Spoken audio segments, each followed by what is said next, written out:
Selamat pagi, saudaraku anggota jemaat dan simpatisan GKI Pahlawan yang diberkati oleh Tuhan. Apa kabar saudara hari ini? Masih luar biasa, karena kita adalah orang-orang yang tidak pernah ditinggalkan oleh Tuhan, dan Tuhan sangat memberkati hidup kita. Bersyukurlah kepadanya. Saudara-saudara, tentu saudara pernah mendengar ungkapan, siapa yang menabur angin, ia akan menuai badai. Secara ungkapan ini ingin mengajar sesuatu, bahwa siapa yang dalam hidupnya menaburkan sesuatu yang buruk, sesuatu yang jelek, maka kelak di kemudian hari dia akan menuai keburukan yang jauh lebih besar, yang jauh lebih berat.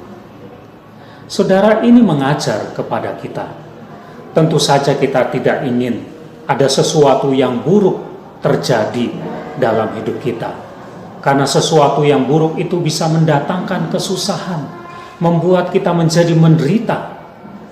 Nah, kalau kita tidak ingin sesuatu yang buruk itu terjadi dalam hidup kita, maka kita tidak boleh melakukan sesuatu yang buruk itu dalam hidup kita.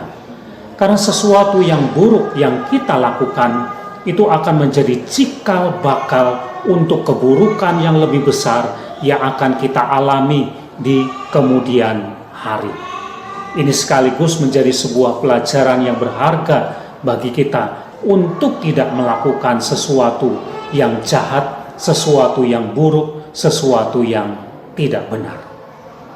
Saudara, firman Tuhan yang tertulis di dalam Galatia pasal yang ke-6 ayat yang ke-7 mengatakan demikian. Jangan sesat.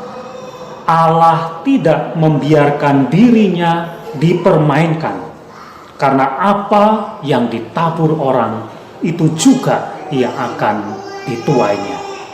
Saudara, kita diajar supaya kita ini sadar bahwa Allah kita adalah Allah yang mengasihi kita, tetapi sekaligus Dia adalah Allah yang hendaknya kita hormati dan kita muliakan.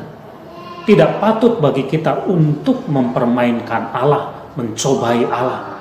Dan karena itu kita diingatkan, apa yang kita tabur itu juga yang akan kita tuai. Karena itu saudara-saudara, dalam hidup kita diajar untuk jangan menaburkan sesuatu yang buruk lewat perkataan kita, lewat perbuatan kita, lewat pikiran kita. Karena itu juga yang akan kita tuai. Apalagi bisa saja yang kita tuai itu justru keburukan yang lebih besar dari yang kita taburkan.